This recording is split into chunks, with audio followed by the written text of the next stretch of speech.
everybody. Welcome to Rafael's Big Talk. That's your host, David Rafael Claros. Today, we're about to have another special guest today. Over here, we got my boy, Chris Chulo. You know what I'm saying? Man, we've been planning this shit for like, how long? Maybe like 2 months now. 2 months? I feel like it's been a year. Yeah. I feel like it's been a year, bro. Yeah, time does go by. I think it has. But I know this fool since like 2018, I believe. I started working at Chipotle. You're the dude that you hired me. Yeah, you hired me. Yeah, that's right. I did the interview with you. Yeah, and then he hired me, and then I was like, "Bet, bro, I got the job." It didn't work out. Yeah, it is what it is. But hold on. What happened with you from there? You're not there no more, right? No. What happened? So pretty much what did I say? I said fuck Chipotle because people don't really didn't respect me too much there. Yeah. So then I went to this like a rental property thing out in Pike and Rose in Bethesda, Maryland, and it's like it's been popping off for me over there, and that's what I'm doing now. Yeah. How's that treating you? Well, man. So like I even left that place too because again, like people just losing respect for you. You know, it's like you work for the company for so long, people kind of just start losing respect, and you kind of lose respect for those people, right? So you're just like, so I asked for another transfer to a different property, and now I'm out in Silver Spring now. Okay. And and then over there so far, I work with 2 other gentlemen, and like we're kicking ass together. That's so good. Yeah, and like it's a very good, healthy work environment. Do you believe respect is one common character that society is losing? Okay, so here's my thought process on respect, right? A lot of people go like, respect is earned and not given. Right. I think people should have respect for everybody off the bat. Like, you should respect every human being because you don't know what anybody's going through at any moment in time. And so like this culture of like, we must respect because respect is earned and everything. It's kind of weird and toxic because it's like you have to show that you're better than somebody, right? Or not better than somebody, but like you have to show you're good at something. It's like, no, like this is a human being, respect them. Right. You know what I mean? Yeah, I've always, as a young kid, I never really liked to be joked around. Always hated that shit. I don't know if it's because I have a sensitive character or personality, something like that, but like I'm not I used to joke around with people, but then I always looked at the repercussions, how they felt about it. Some people don't know how to take it, which is why I just chilled out on just joking around, just respect people for who they are. But I feel like people in my generation, my age, they joke around too much to the point that they don't know where's a certain limit. Right. I remember in middle school, a lot of people like freaking waiting in the bus stop. That's where all the jokes would happen. Right. At the lunch tables.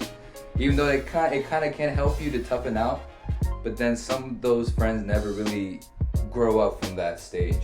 And they still continue doing that bullshit even up to we're 20-year-old men, and they still do that shit. Right. Like, I don't know, I've always put respect on the top of my list to make friends. Well, I mean, like for me, at least me, like my thought process is like, I feel like I think it's okay if people still continue to joke. I get it's a balance, right? It all has to be balanced. So it's like, if somebody's still goofy, I think it's okay because I'm a pretty fucking goofy guy. Right. But like, when people see me at work and everything, they think I'm a very serious person. No, like it's just, I have to dress up and act like an adult.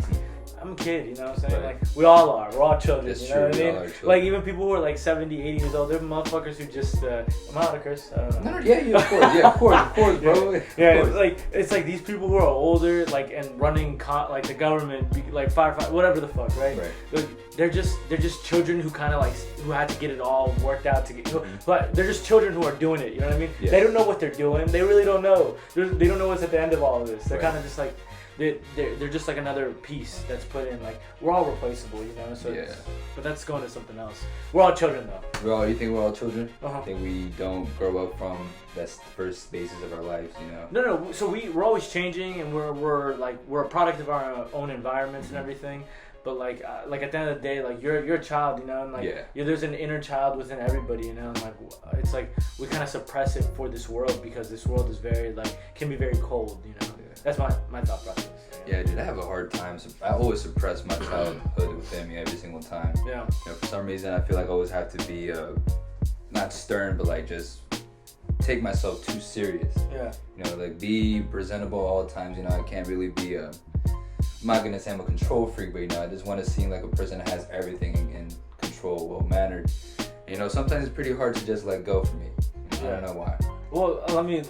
This could be this is a thought, right? Like a lot of it could be because of childhood trauma. Like your parents probably raised you to be like, very like they were. I'm not saying they were, but like they could be very strict, or and it's like you have to follow these rules and this is how it is and this is how life is, and you kind of just like follow it, because like this is all you know, and like your parents are like you just follow, you listen because like they're your parents.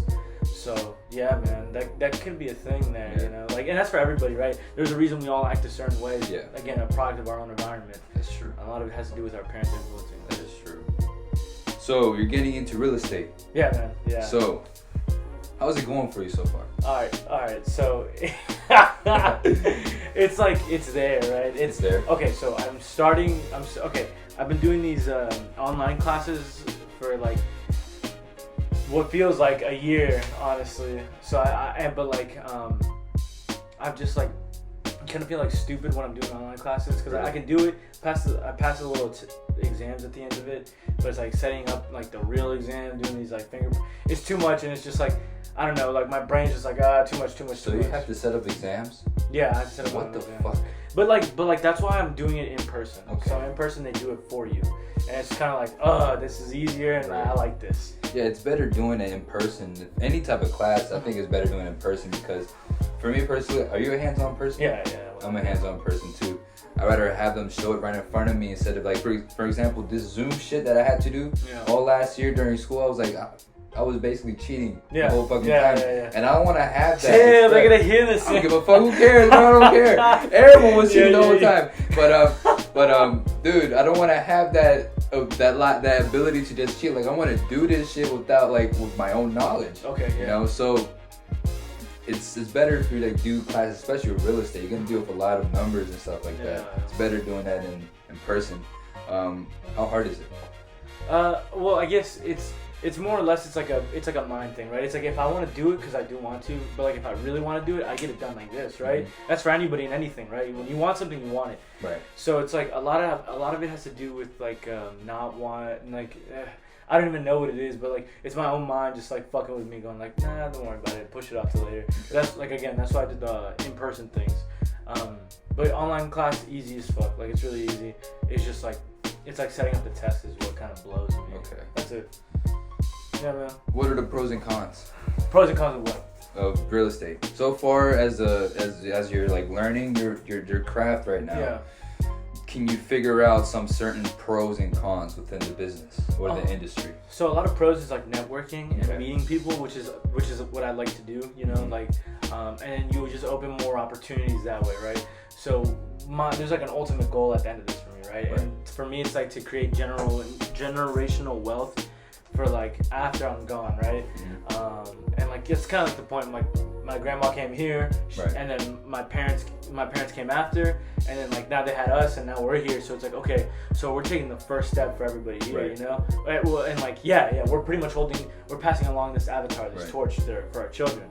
So the pro is like it gets me the connections I need. Number one. Yes, connections I need. Yeah. Obviously, like income is like very beneficial because it's a lot of money to be made, but people try to discourage me in the sense of like, and like I've had a lot of positive experiences with realtors or negative experiences with realtors.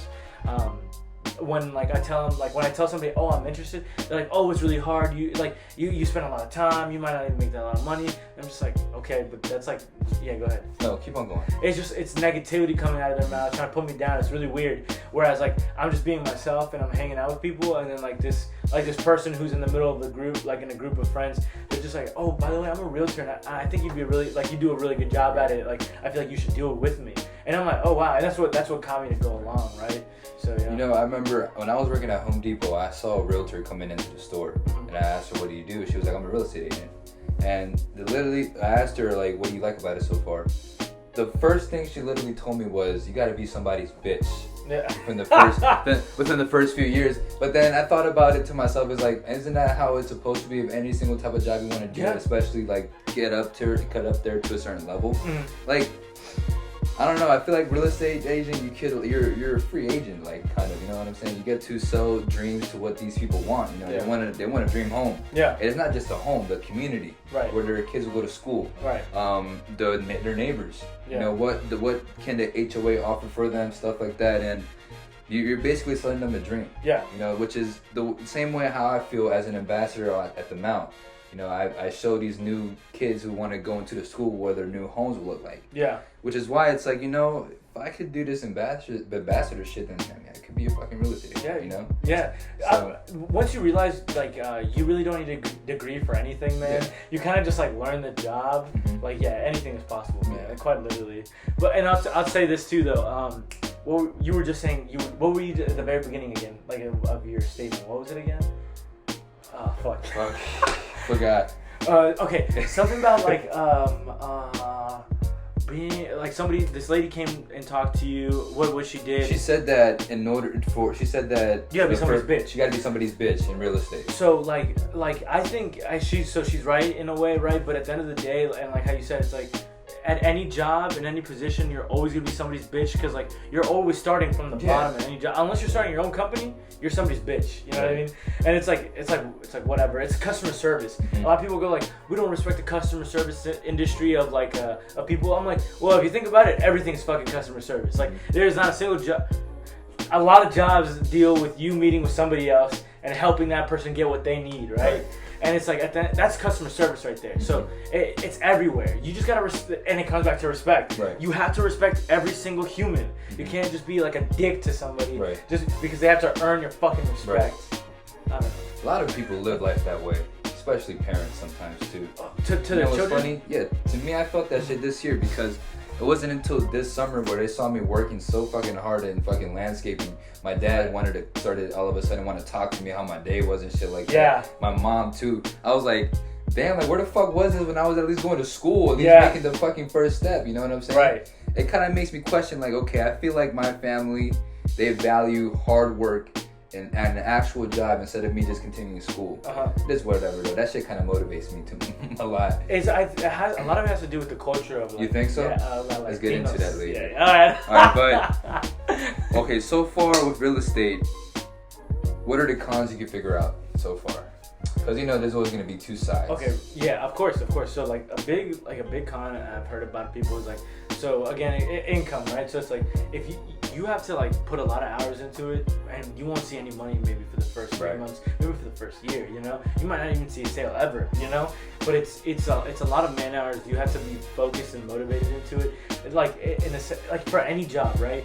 But it could be. I know one person who started his real estate career. He left his job and he just started that with no other income, and he failed, man. He failed. He had a new car, everything too. Like this isn't the guy we talked about. It's a different guy. Right. But like this guy, he got a new car and everything. He's like, you know what? Fuck it, I'm gonna be a real estate agent. Got his license within like 3 months, and he failed because like he didn't know what he was doing. He had no guidance. He kind of just did it, and now he got back his old job, and he's still being a realtor.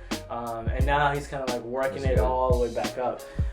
But yeah, man, that's like a big con, like your income, and then like you also don't get benefits like your job, so you're not treated as an employee. You're like, I think it's a contractor. I don't know, but like you're not an employee. So you make your own hours. You work for yourself. You're not getting paid hourly, and like that's a huge con really. And you don't get any benefits, insurance, or 401ks, things like that. You have to seek that out for yourself. Basically, I actually kind of like that shit. You got to do it for yourself. Yeah. You know, because within that process, you're gonna figure out how to do everything on your own. Yeah. You won't need the help. I think it's probably just the me inside of me just likes to do things for himself. And I think it's better like that. Yeah.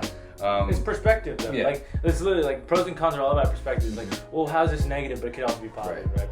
You know, within one thing I realized about trying to start being a salesman, you know, whenever you're starting out, you got to have a little job on the side to maintain you.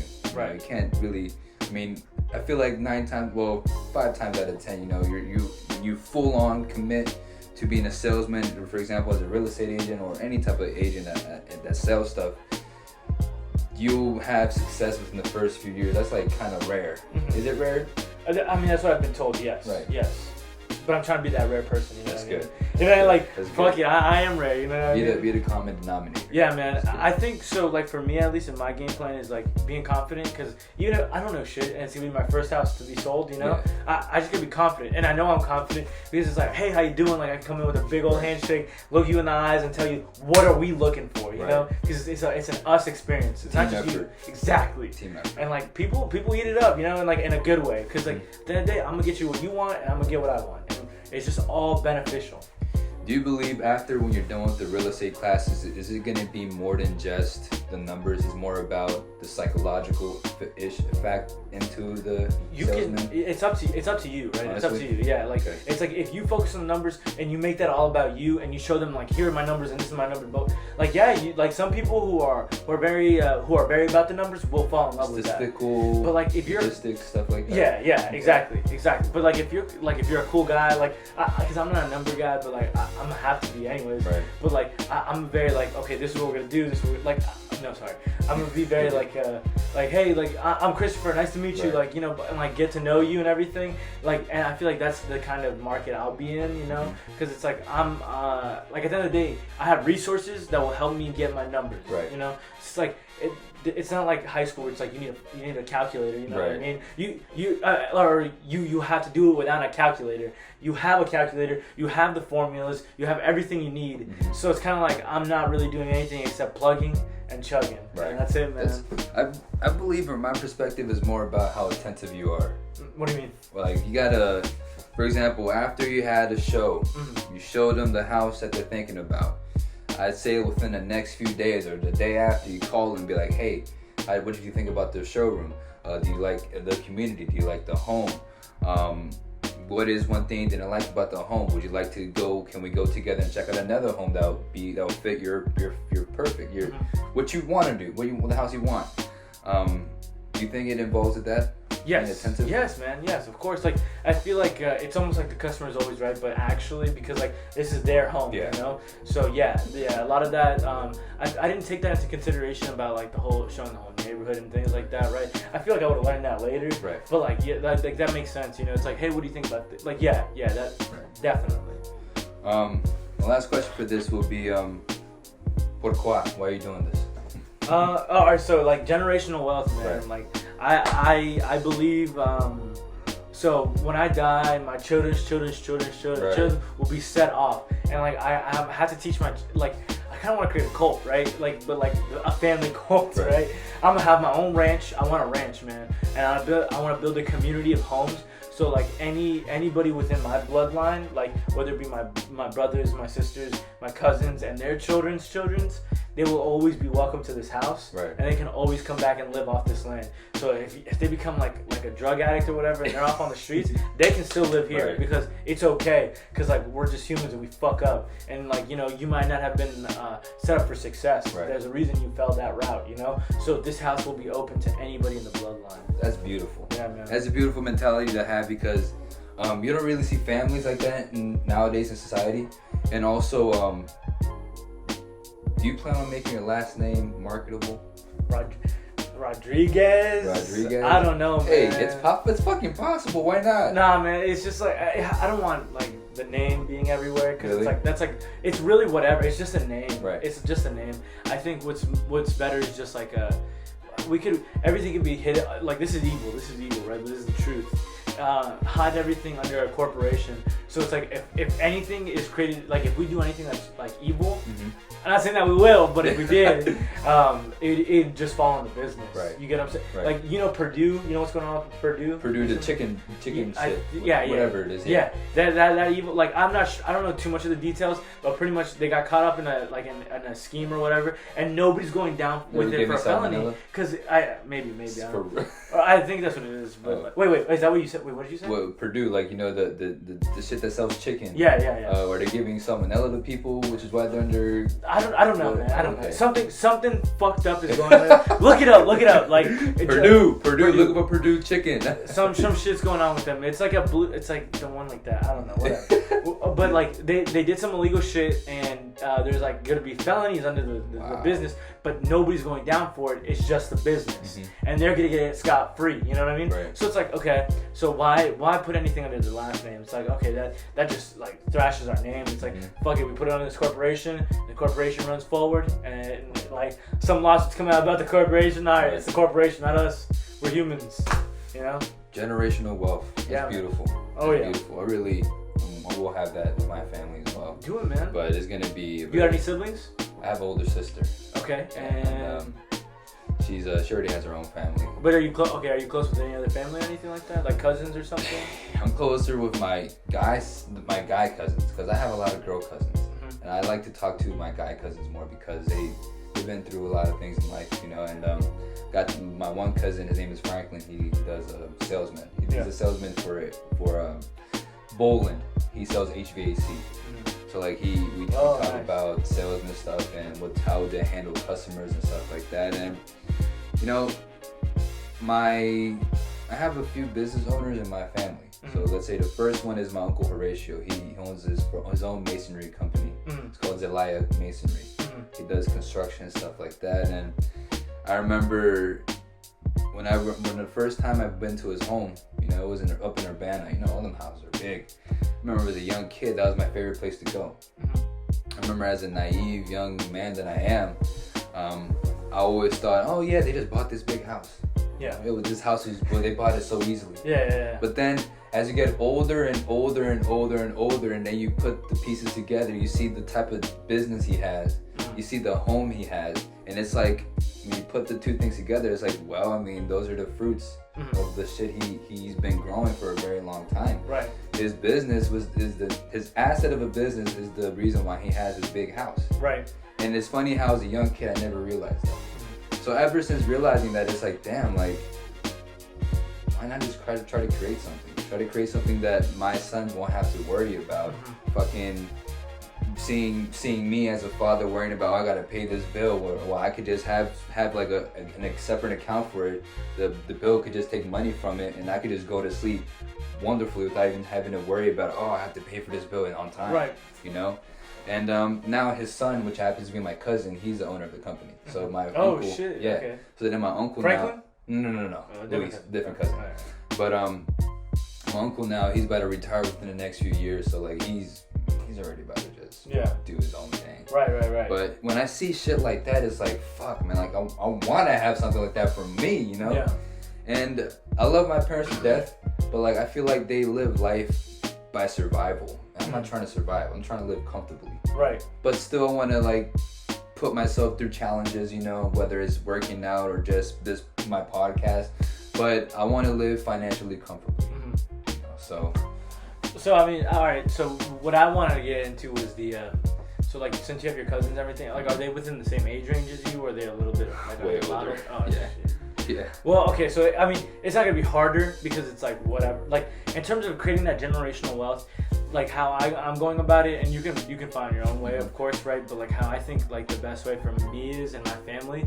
So I have a younger brother who's 17. I have a sister who's 20, and then I have a little brother who's 13. So I'm the oldest.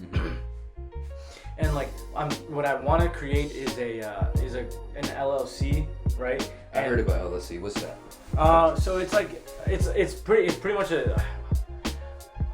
No, I can't explain it. No, fuck that. Look, I just know it's something that it helps evade taxes, pretty much, right? Evade taxes, right? But we need it for a business. Yes. And like so, like and it could be a business of nothing. You could literally make up something and make an LLC out of it, and you got it. But so what I'm trying to do is so through this LLC, we're going to create an investment fund, an investment group, hedge fund kind of thing like that, right? SEC. Yeah. We're about to be like regulated by that. Wow. But so pretty much it's just throwing in all our money together, pulling in our money, and creating that wealth. Right. Because by yourself, you can't make that money like this, you know. Right. It's like, but if you bring people in, man, like I promise you it'll grow faster, and then everybody's like, wait a second, that's all our money, you know. So we have four for sure people, right? Me and my siblings, right? And so it's like that's income every single month. from all of us. Right now, I put in like about $500 a month. Wow. Yeah, and then like I pay my parents' rent, which is like $300, but I just put it into that. So it's another. That's like what, $800. Wow. $800 every month, man. And I'm just like, there you go. And like, and it's growing quick, man. I broke, and it's technically it's just all my money at the moment. Right. And I only have like 40,000 in there. That's fucking amazing. That is amazing because it's like, people my age I don't think have that much wealth, like just growing up, building that much. I feel like people your age are kind of distracted. Yeah, maybe. I want to give them respect though, because like a lot of them go to school. A lot of them already got their degrees. Like a lot of people have already graduated, and that's awesome, you know. And if they are distracted, it's okay. They're gonna find their way anyways, right? But what I'm trying to get to is people my age spending, what is it? What was I going with? So you said you have $40,000. Yeah, man. Into your thing. Okay, so I have $40,000 in this thing, right? And that's over 3 years of building this account. Wow. That's 3 years, man, of just working at fucking Chipotle, right. and then over here at Pike and Rose, you know, and then like now Silver Spring, and like, dude. That's 1 year of my income. You know what I'm saying? That's 1 year of my income, man. I grew that in 3 years.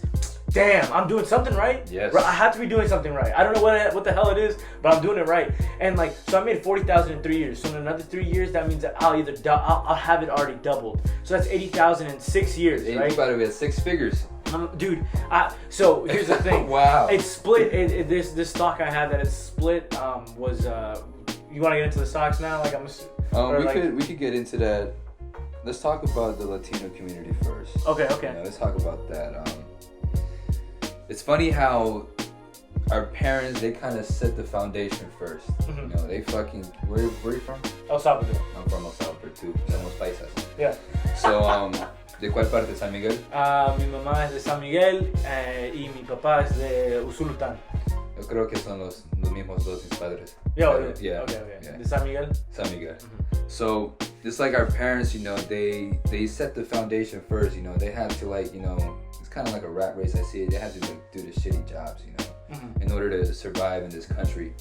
But yeah, there's always with a purpose, you know, like try to create a family, you know, bring, like me and you, mm-hmm. we have the ability to do something about it because we know how this country runs.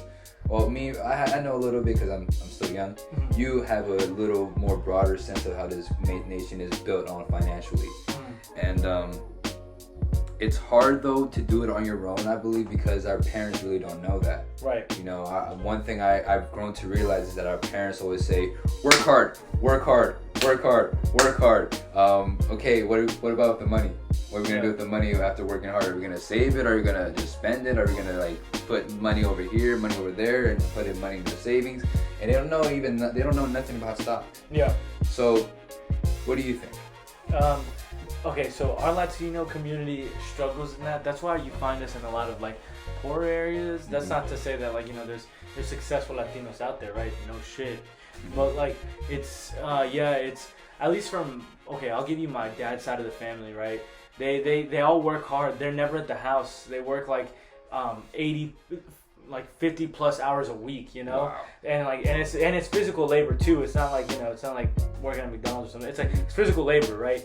What type of trade? Like all, you know, landscaping, okay. Construction, all of that pretty much. Okay. Like everything that Latinos do, you know what I mean?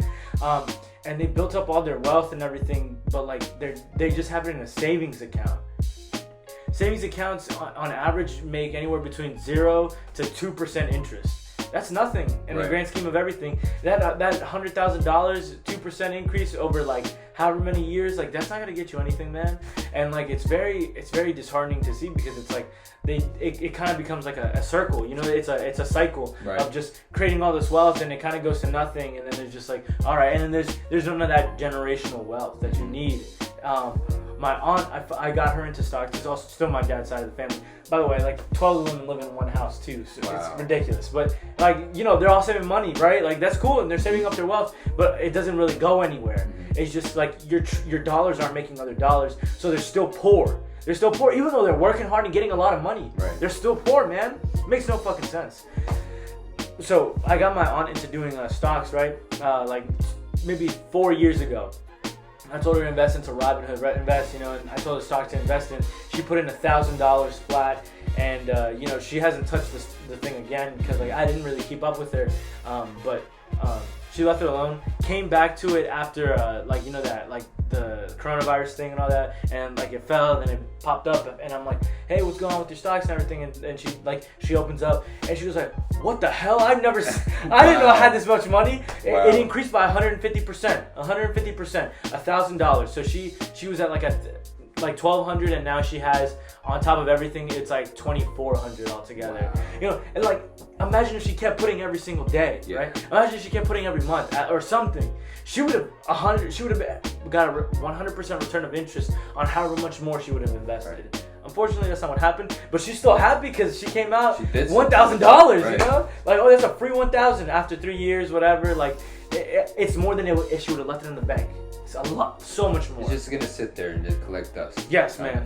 Yeah, and that's what we do. And like, is there some of us create businesses, and that's great, you know, and we should be doing that. But like, man, we could buy more houses. We could buy more things. Like, we're very like tacaños, you know, like we're just like we're stingy, you know, because we don't know what to do with it. Right. We just think, okay, this is all our money, and we just gotta take care of it. Nah, like this is our money now. Let our money work for us, you know. I gotta grow out of that little tacaño shit within me, man. Because sometimes I feel some type of way when I put this certain amount of money in stocks, but then the back of my mind is like, what do you want to do with it, David? You just want to have it sitting down on your fucking savings. You want to have it working for you while you go to sleep. Yeah. You know? Yeah. So it's a constant battle with me, but then I'm starting to realize the greatness of just doing stocks and how easy it is. And it's like, it's so accessible. Yeah. Because back in the day, you had to fucking call a brokerage and be like, hey, put this amount of money into fucking Apple or whatever. But now you could just download an app, fucking just put your money in and just figure it out, the fundamentals. Right. Look at the news, look at fucking CNBC, I don't fucking know. Yeah. What are your prerequisites to be good in this game? Get a good piece of action, basically. Okay, man. So like a lot of people hate the way I invest, and it's for long term. I'm not a short term investor. I'm not like. Do you want me to turn this on now? I'll turn it on.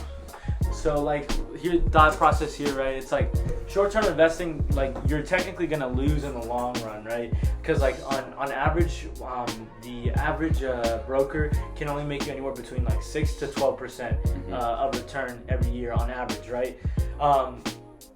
So far, what I made in this last year was 80% so far return of interest. I hit 100, then it fell down, and I put my money back in. But 80% return of interest. A lot of people can't guarantee that. I can't say I can guarantee it because of legalities, but I know I can guarantee it for myself. Right. Does that make sense? Try to elaborate on that. So like pretty much, I put my money where it needs to go, which is like it's like an ETF fund. That's literally it, and it literally goes burr, man. like it just collects money like crazy. And like I've gotten, like I told you, my aunt, my sister now, and a good friend of mine. I got all these people into it, and dude, like they have gotten a return of interest of 100%. 100% return of interest. A bank can't offer you that. A broker can't offer you that. I can't offer you that either. What do they put their money in? It's an ETF. Okay, so there's like this specific one that I do. So I'll tell you what the stocks are. Is it called UVX? No. I'll tell you what it is personally. I'd rather just like, if people want to talk to me about it, I want to let them know. Right. You know what I mean? Right. But like, I'll tell you what it is invested in. Okay. It's invested into things like Intel. It's an investment into things like Texas Instrument, Avion.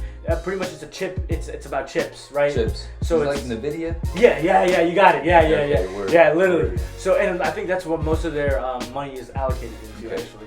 But yeah, man. So a lot of it has to do with like the chips in your cars, the chips in Bitcoin, and all those other things. You know what's funny? AMC just allowed to have Bitcoin payments towards the end of this year, basically, and especially with chips. Mm-hmm. This world is going to become techie within the next few years, and I believe having stocks in NVIDIA and shit like that is going to be a very big asset. I would tell people invest into those companies, NVIDIA, Texas Instrument, anything that deals with chips. Yeah. You can literally look it up, anything that deals with chips, and like it'll tell you all the list of them. What do you think about the current situation? Well, have you been keeping up with what's going on with AMC?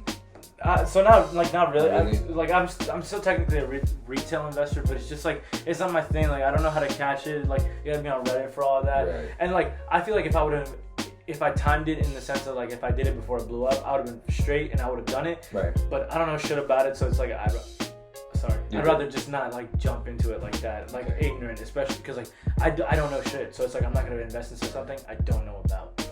What about GameStop? It's all the same thing, man. It's all the Same same thing? Yeah, it's all the same thing. Like I mean, like look, I'll tell you this: if it's low for like the last, say if it's down for like here's average stock advice on how I invest, right? Not like for other people, for me. If it's down for the last 2 or 3 months, if it's down 10% or less, I'd invest into it because it's just low for the month, even for the year or something. I'd look even to the year, see how it's trending. Of course, it depends on like how the graph looks, but usually I like to look at the indicator between 2 to 3 months, see if it's down, and if it's down within those months, I just invest, and obviously it'll come back. Buy low, sell high.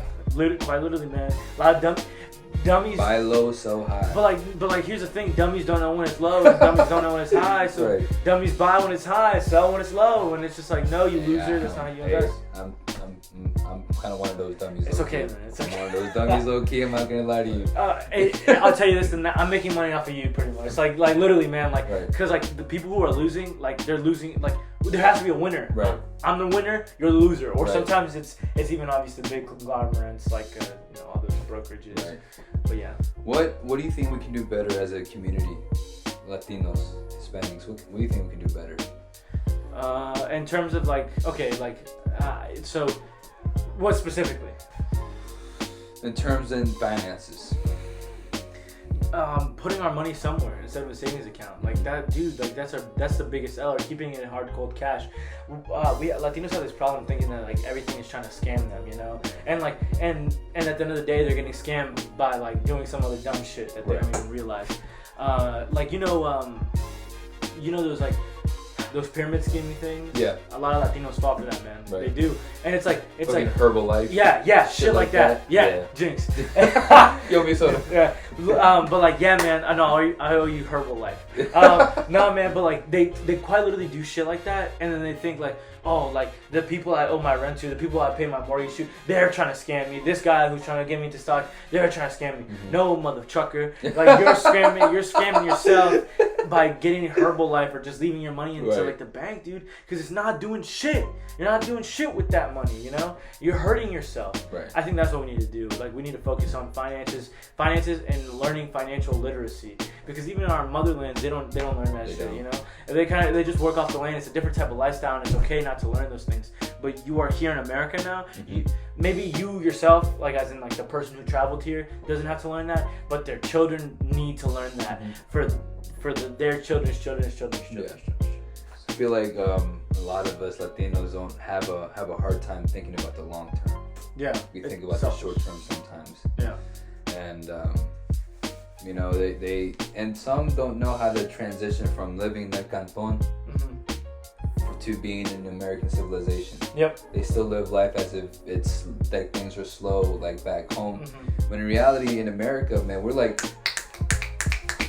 fast paced, man. Every single day, you try to knock on one of these doors around 12 p.m. They're not gonna be here. They're gonna be at work. They're gonna be out getting stuff. So it's. My parents even said that shit. They see our own people. They don't know how to transition from living in El Salvador to America, and it's kind of true. We gotta work on that shit. Learning English too, like that's it's such a what is it, a nerf to us, right? They don't want to learn. They just don't care. They're like whatever. They just go about it speaking Spanish, and I'm like yeah, sure, that's good. It'll get you so far, but like damn, dude, like people will scam and finesse you, and you just don't even know it. You only get so far just by getting with people who you know in America who know Spanish, but like if you want to make it really far, you gotta learn English. And like okay, here's not to say like English is the only like. If you can get a group of Spanish people and y'all create a business, and it's only Spanish speaking, fuck yeah, do that shit. That works. But they're not doing that. And so it's like, all right, learn English so you understand the culture of what's going on around you. Right. And then like bring it back to the Spanish homies. And then now you're speaking Spanish and doing all this like American shit. And like you're growing whatever you need to grow yourself. Right. Your community, your family, So yeah. It will be. Would you think it will be hard if a group of Latinos, Hispanics make their own business? Do you think it will be hard where to have it set at? Do you think, for example, Me and my family, we set up a business, you know, we all speak Spanish. We don't know nothing about English. We would probably only be able to set that business, let's say, in Old Town Gage. Right. Do you think that would that be an issue or? No, like, dude. Okay, so here's the thing. Like, it depends on like how you market it and things like that. Right now, I think like if you can market it on TikTok, Instagram, and Facebook, right, and you bring your community, it's only gonna attract more people, right? Mm-hmm. And what's another thing that attracts people? I think like. Again, it depends on the business. If we're doing a restaurant or something like that, or food, like drinks, like alcohol and late night things, right, that attracts people like crazy, and people will be there like nobody's business. So yeah, it's definitely possible. All you gotta do is create like a Latin club out here, and like motherfuckers will be out there. You know what I mean? Fridays, Thursday, Friday, Saturday night. You know, and I'll tell you this: like people are benefiting off of our culture. You know? Yeah. And I'm okay with it. I don't think there's such thing as a culture vultures and shit like that. I think that's stupid because like culture just intertwines. Right. But people are white people. Everybody's profiting off our culture. Right. Why aren't we? Why aren't we, right? It's like, what are we doing wrong, you know? Right. It's like my little brother had a good idea, dude. It's like, why don't we make pupusas that are like colored a different way, you know? Just something different, like something that attracts the eye, you know? It's like, different? You know, like we put purple food coloring or something, right? And it's like a purple pupusa, or it's square too, you know? Like, fuck, it's something different, man. Because like, why are we afraid of like being different? Like, we just do the same thing. Thinking outside the box. Yeah, man. And it's like Americans will love it and eat it up. They're like, purple pupusas, that's really fucking weird, you know? Let me try that shit. It's something intriguing. Yeah, something man. that'll stand out, and that catches a lot of people. Why don't we create like franchises of haciendas, right? Like, you know what I'm talking about? Like, I don't know, you know, in Gaithersburg going to Old Town, there's like that little El Salvadorian shop right there. Yeah. You know what I'm talking about? I think it's at San Miguel or something. I know what you're talking about. Said Hacienda. It's near that barber shop. Oh yeah. Next to La Casita. Yes. What you're talking about. Dude, it's right there. And it's like, imagine if they created their wealth and saved up that wealth and then created franchises of little haciendas everywhere, man. Like everywhere in the Maryland area, or where there's like a lot of Hispanic people. Then not only are you gonna run.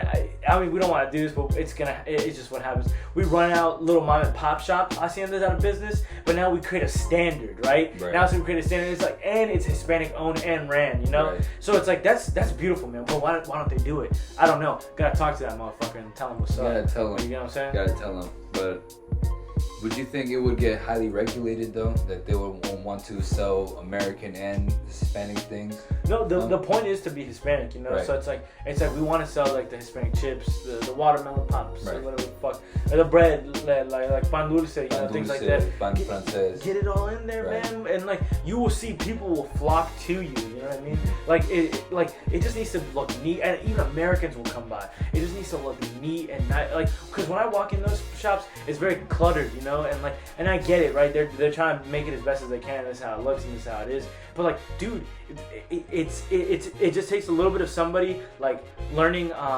Like it takes like your child who's born here to learn inventory, how to make the most of shelvings, the most of space. Like it just takes that person. And your business will blow up, man. Because I feel like they have an excess of things, right? Like it's like you go to those shops and you'll see like the shelves are flooded with that stuff. Like I bet you half the time they're probably getting like some of the things are getting stolen. You know, like I'm assuming. I don't know. Let's think outside of the box. You heard about that? United States is gonna the Latino community is gonna be the majority in the United States within the next few years. Why not? Can they just actually have an hacienda throughout everywhere in the United States? Because, you know, for example, my cousin, she lived in Minnesota. She has to travel all the way down here whenever she's visiting to get some things, cultural Spanish things, and then she would have to bring it back up to Minnesota. Yeah. And it's like, why not just fucking create it nationwide? Right. You know what I'm saying? Because there's always gonna be a Latino community in every single type of country in the United States. Right. That they're gonna need something, you know, that reminds them back home. You know, like sopa de pollo, fucking pupusas, anything to make pan dulce, pan de quesadilla, and you can do like something that'll make you that you could find it there, and you don't have to travel that long to get it. You know. Right. So it's things like that where you have to think about. So I feel like it's possible. The thing is like what's the densest population of Hispanics, right? You got the South, like where Texas is, you know, and then you got the West Side where LA, right? And then you got the East Side over here, which I would say New York and DC, you know what I mean? And then you go down south again to Florida. So I feel like those are like the big hotspots for Latinos. That's not to say you won't find Latinos everywhere throughout the entire United States, because no shit. But I think that might be like an issue people would run into.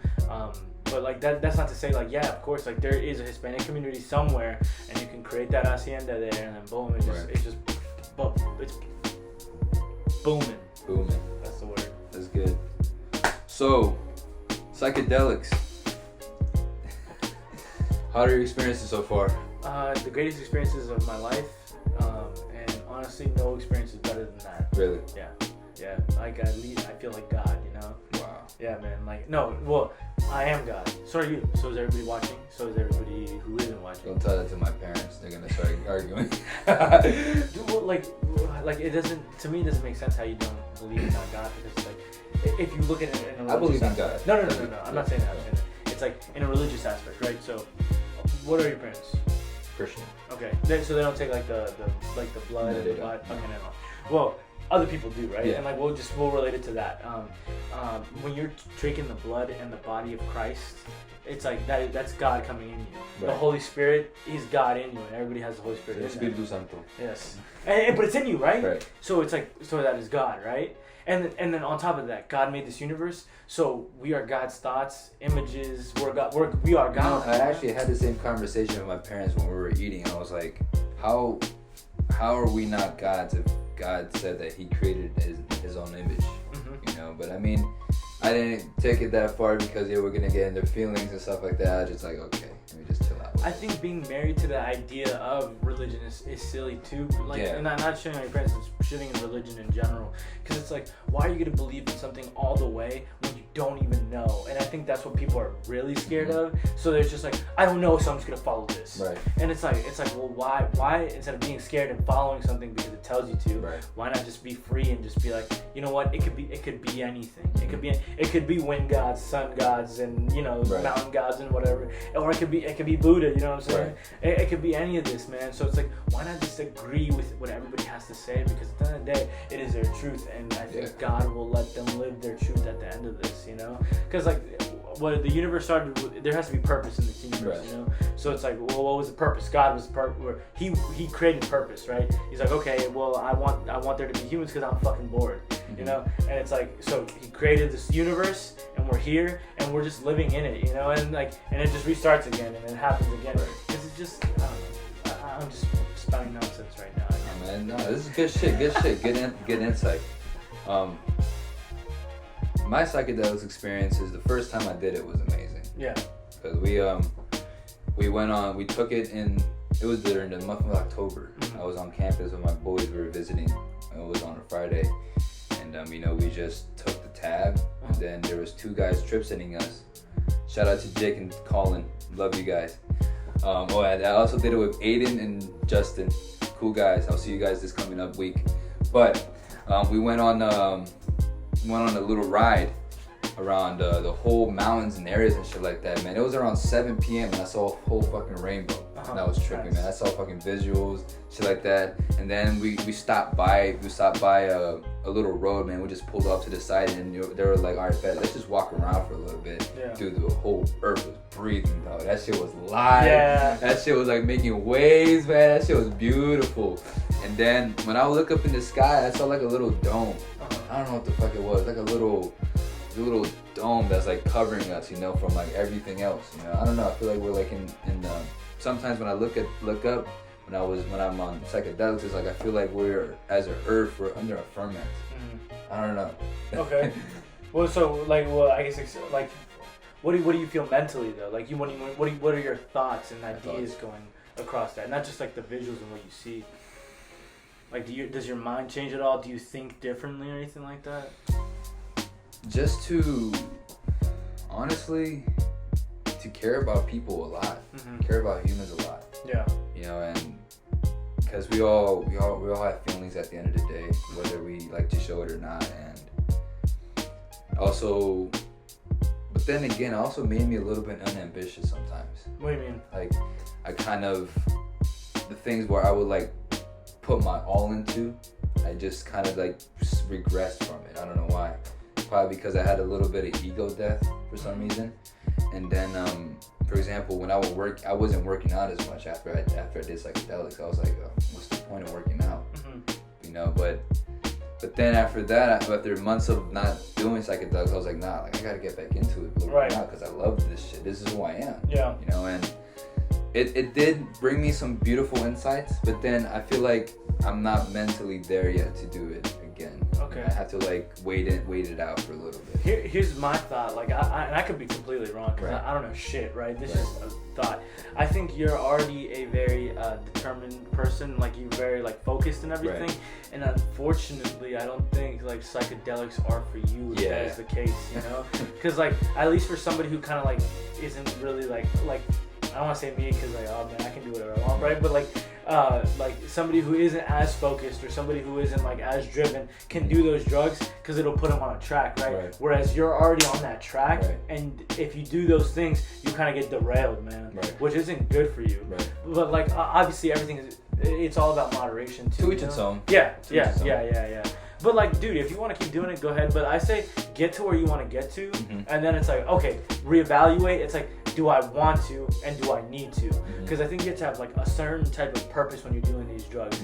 I kind of just say fuck it, I don't give a shit, and I just do it. That's how it was the first time. But like, have purpose then, man, because it's like, what are you looking for to better yourself in life? Because this isn't a drug, it's a medicine, right? Yeah. That's what it is, man. It's just to heal you.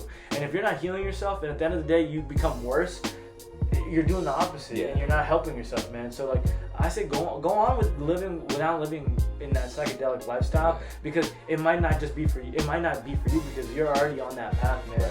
And you can get that psychedelic feeling through other things like meditation. This too, man. Like if you feel it, man. Like you feel it. Like the people want to share knowledge with you. Like eat it, man, because like you're eating it. You're literally eating it, man. Like people all these people you have on the show and everything. Like you're learning from them. I remember we were on a phone call yesterday.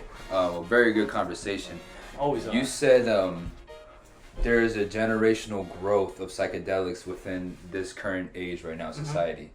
What makes you say that?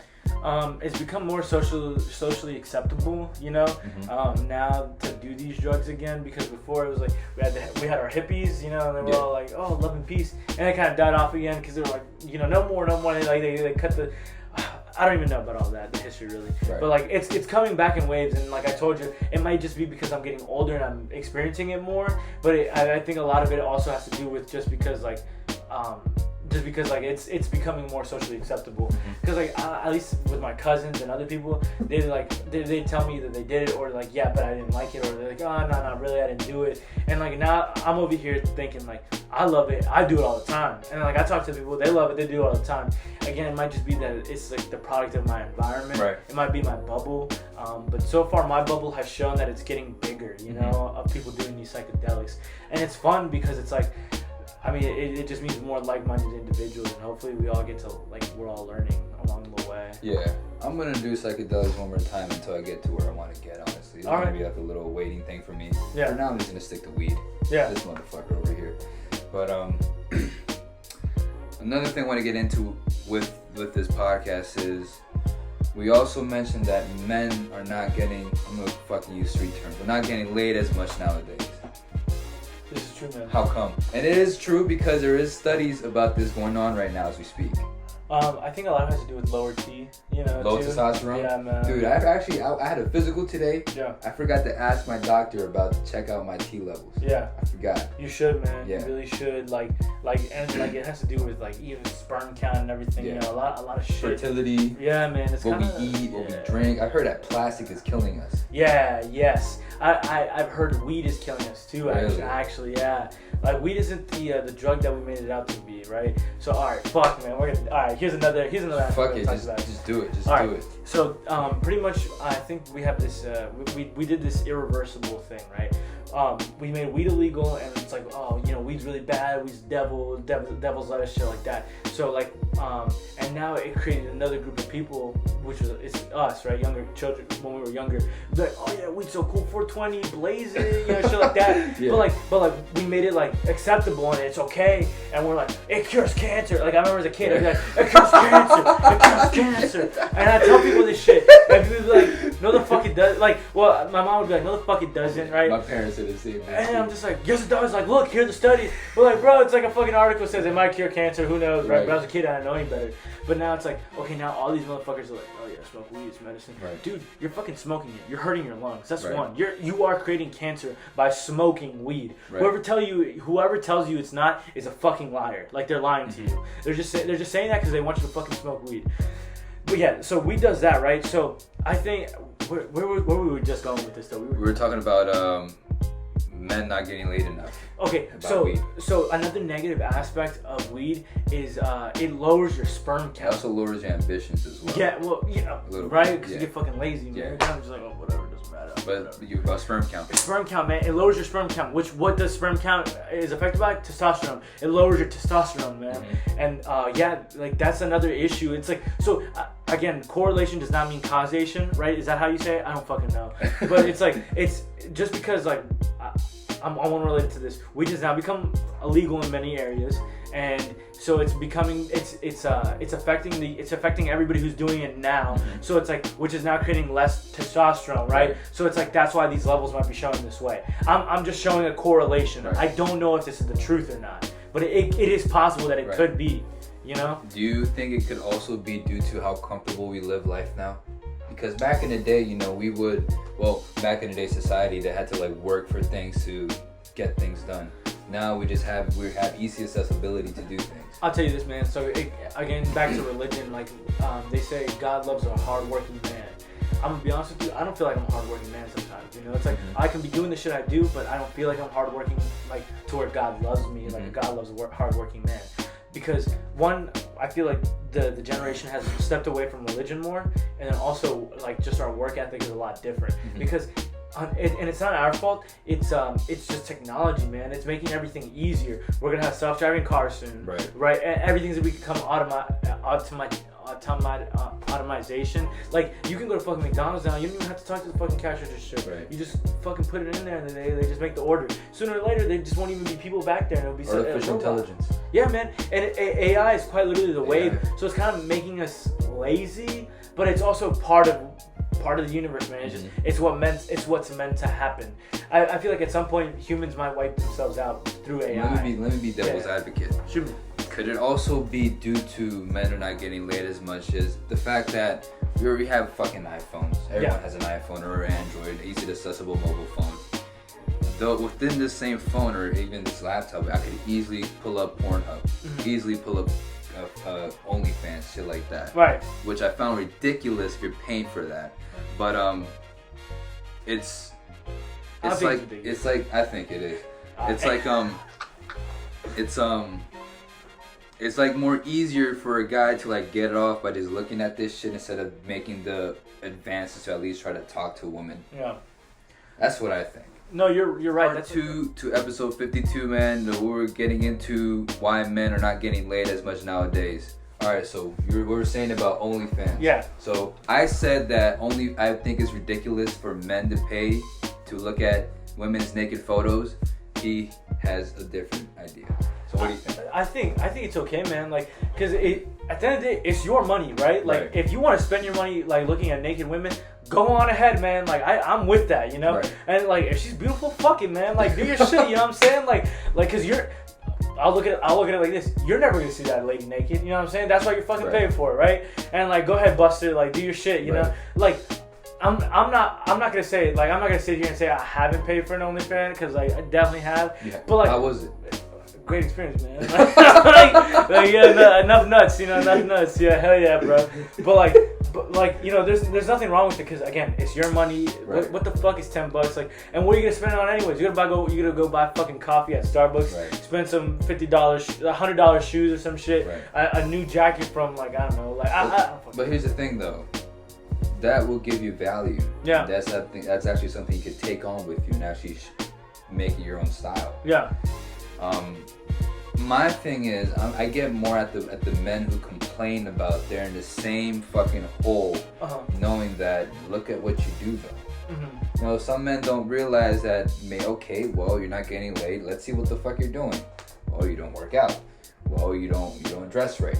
Well, you don't make the advantage, or you don't have the ambition to go out and be social and talk to other women, or the fact that you don't have that much money to put into things that will add value to your life. And let's say 50% of your money is going to fucking OnlyFans. Right. So my thing is that I go after the guys who complain that the only thing I get is just OnlyFans. You know, like I don't know. Yeah, I mean, okay, like if it's like.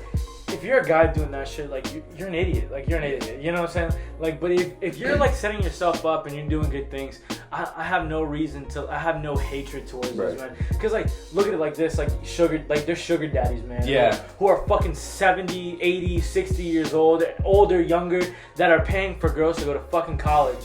And women go and finesse, you know, like go ahead and finesse, like do your shit. Did you hear about have you heard about the basketball player? You know a girl named Brittany Renner on Instagram? No. All right, so but I heard about the basketball player though. He was like a minor at the time, and like the shawty had like a baby with him or whatever. Yeah, right? So she basically hooked him. Yeah. Mm-hmm. So he's a rookie right now in the NBA. Got on with this IG model called Brittany Renner. They fucked.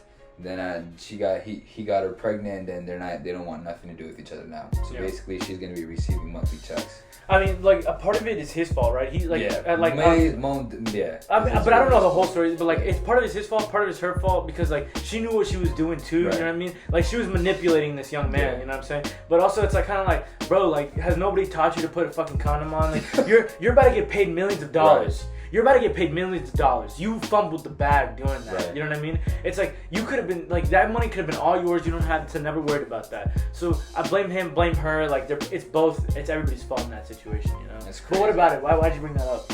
Oh, it's because it's just a crazy ass story. Yeah. Crazy story because he should have known what was gonna happen. Yeah. You know, especially this woman has a track record of hooking up every single athlete, and she has said it on her own. She used to have her own YouTube account. She would say it on her own videos that, hey, women, the only way to get rich is hook up with a fucking athlete and then make sure that you have his baby and then you're good to go. That's crazy. Yeah. Wow. I'll send you the fucking video. Yeah. That's ridiculous. Yeah. That's evil, man. That's kind of evil because it's like you're only doing it to get money, and it's like, and then like you see how this woman said it too. It's like it's not even money for the child; it's money for her, so she's rich. Yeah. It's like what? Like, and there's I don't know. That's crazy. Do you think there's a issue within dating between men and women nowadays? I mean, yeah. There's like. How old are you? 23. 23. How are your dating experiences so far? Do you think it's is it hard nowadays? Or do you think it's getting harder, or is it easy for you? I haven't been in a relationship in a year and a half. Okay. By choice. But in terms of like talking to women and things like that, nah, man. Like I would like to say I'm doing pretty well for myself, right? Because like I know who I know and I talk to who I talk, and like they like me, I like them, and it goes really well. But then like, you know, sometimes it just misses, you know. But here's the thing: women will always have that advantage because it's like every man wants to have sex with a woman, but not every woman wants to have sex with a man. Right. You know. So it's like that's why they have that advantage over us. That is some insightful shit. But like that's why like you should be able. That's why you should expect failure more, right? Mm-hmm. So it's like throw all your opportunities. You know, like why are you just gonna shoot at one and then like, oh man, I lost, bro. Right. There's like 500 other ones that will give you the time of day. Right. Who will fall in love with your dick game? You know what I'm saying? Like just because this one doesn't mean this one won't. You know what I mean? Because like you might not have performed this day, but guess what? You're gonna perform this day. Right. And on top of all that, you know where you're gonna be in life. You know. Right.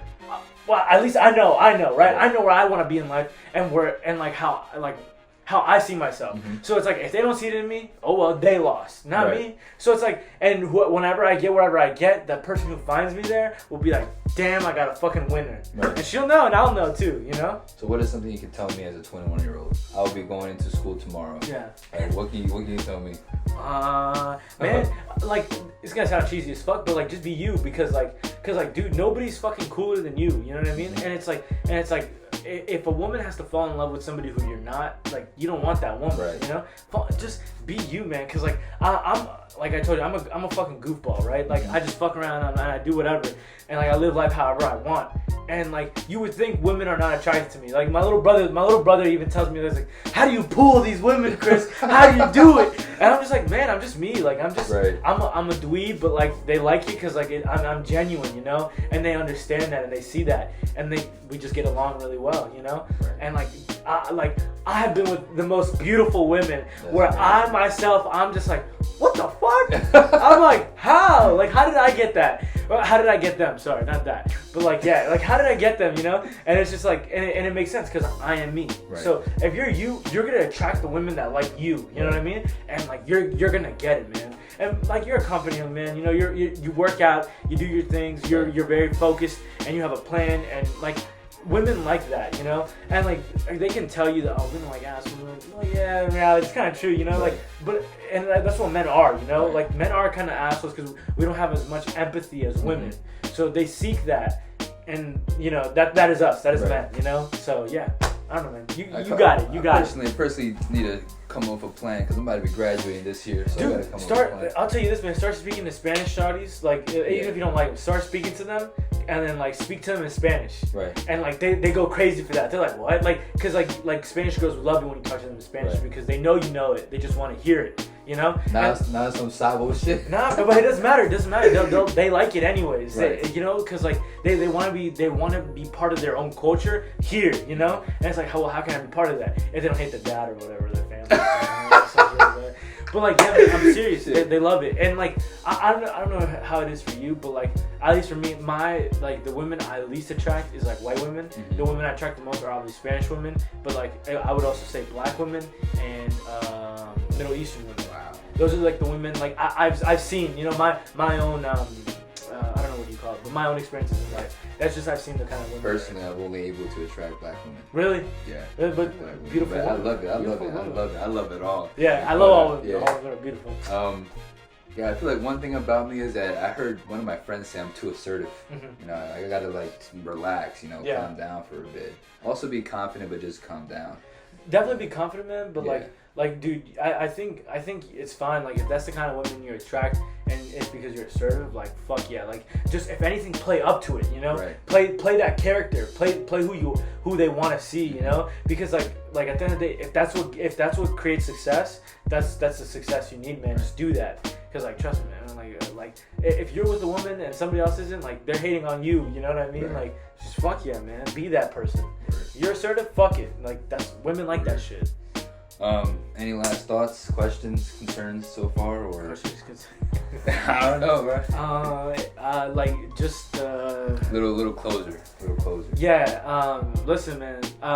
The answer to life is love. You can't make it out in this world without love. Obviously, this world is cold, but love is very important. And I don't know, just love. Love is the answer. Love is the answer. Yeah, brother. Hell yeah, man. Shit, man. Hey, so this has been an exclusive episode 52 for Rafael's Big Talks. The second guest for our production, Chris Chulo over here. It's been a fucking blessing. Chulo Chris. Yeah. It's been a fucking blessing, man. And follow me on Instagram at Chulo_Chris, and then on Twitter too at Chulo_Chris_. Send me your socials, and I'm gonna have them in there as credits. All right, bet. All right, but as always, thank you for tuning in to Rafael's Big Talks. And as your host, David Rafael Claros, you know what I'm about to say. Keep that chart going up.